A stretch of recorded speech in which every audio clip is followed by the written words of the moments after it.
Ukhona obuzile-ke wathi-ke engabe-ke ukuphupha amanzi ahlanzekile ngabe-ke kuchaza ukuthini? Ngizohamba nawe mlaleli ngikuchazele-ke ngawo amanzi ahlanzekile noma ngithi acwebile ngey'ndlela ey'hlukene. Sizoqala nje ngokuchaza ukuthi ukuphupha ngokuphupha uphuza amanzi ahlanzekile avela emthonjeni. Ingabe-ke lokho kuchaza ukuthini?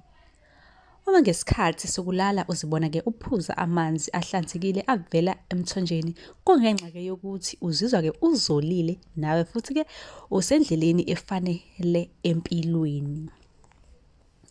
Bese siyadlula sithi-ke ukuphupha ubhukuda emanzini ahlanzekile. Uma uphupha ukuthi-ke ubhukuda emanzini-ke ahlanzekile, kufanekisela-ke ukuthula kwangaphakathi nokuthi-ke wenza umsebenzi emihle yesintu. Uma-ke uphupha ubhukuda emanzini ahlanzekile. Uma uphupha-ke ubhukuda-ke uma uphupha ngethonsi lamanzi ahlanzekile. Uma-ke uwaphupha nje ngethonsi lamanzi ahlanzekile, lokho kusho ukuthi-ke kancane ukhipha-ke imizwa yakho ngaphandle futhi-ke ngokushesha obathandayo bazobazi. Bese siyadlula sithi-ke ukuphupha uphuza amanzi ahlanzekile noma-ke acwebile. Lokho ukuphupha kwamanzi-ke ahlanzekile ngesikhathi-ke sokulala kusho ukuthi-ke isikhathi esihle sempilo yakho-ke leso wenza ezemidlalo. Kanti-ke ukwazi-ke okungaphansi komhlaba kokukhombisa-ke inhlalakahle.